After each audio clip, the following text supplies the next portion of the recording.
स्थानीय नवकल्व रोड मधुबन द्वितीय गलिस्थ विनायक विद्या मंदिर परिसर में 79तम स्वाधीनता दिवस महासमारोह पालित हो जाइछि। विद्यालयर समस्त छात्र छात्री माने मधुबनर समस्त गलीगुड़ी को प्रभात फेरी जाइथिले। महापुरुष मानकर फ्लैग कार्ड शिशु मानक द्वारा विभिन्न स्लोगान परिवेश को प्रकम्पित करथिला। मुख्य अतिथि भाव में शिक्षाविद लक्ष्मी प्रसाद कर जातीय पताका उत्तोलन करथिले। एहा पर जातीय संगीत गान करा जायथिला। विद्यालयर प्रधान शिक्षक मनोरंजन त्रिपाठी सभा परिचालना करथिले। अतिथिवृंद प्रधान शिक्षक अन्य शिक्षयित्री एवं शिशु माने 79तम स्वाधीनता दिवस महत्व पर निज निजर वक्तव्य उपस्थापन करथिले। जन्माष्टमी निमंते होइतिबा कृष्ण वेश प्रतियोगिता रे विद्यार्थी माने कृष्ण वेश होई विद्यालय को आसीथिले। पूर्वरु करा जायतिबा विभिन्न प्रतियोगितार कृति प्रतियोगी मानक पुरस्कार वितरण करा जायतिला। उपस्थित समस्त शिशु मानक विद्यालय तरफ मिष्टान्न बंटन करा जायतिला। चलित वर्ष कप बुलबुल विद्यार्थी माने निज निजर चमत्कारिता परिदर्शन करथिले। ଏହି କାର୍ଯ୍ୟକ୍ରମରେ ବିଦ୍ୟାଳୟର ଅଭିଭାବକ ଅଭିଭାବିକା ବହୁତ ସଂଖ୍ୟାରେ ଉପସ୍ଥିତ ଥିଲେ।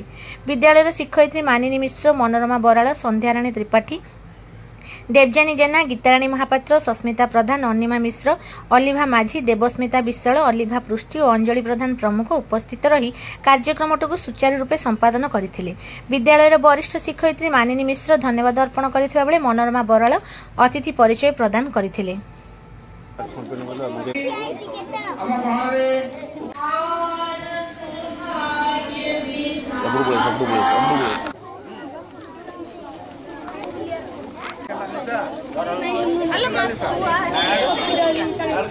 एपड़को देखंतु एपड़को देखंतु सर एपड़को देखिबे पिले यारी की देखिबे मैडम आपन के मोबाइल टे पछे पुरस्कार देखो हां यहां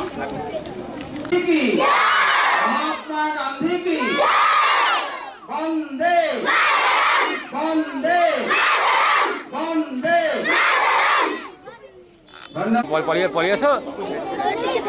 पलियास तुम मंदिर मंदिर हो जाओ हाँ नहीं कथा हो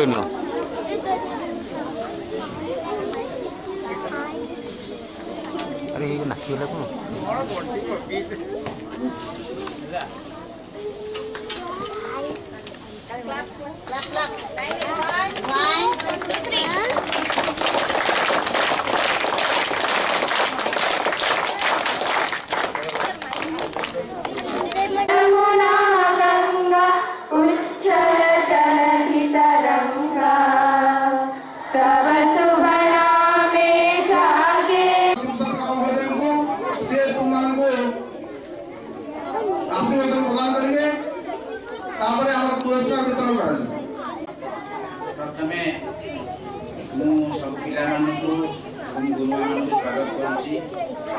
आज दिन ये आम बहुत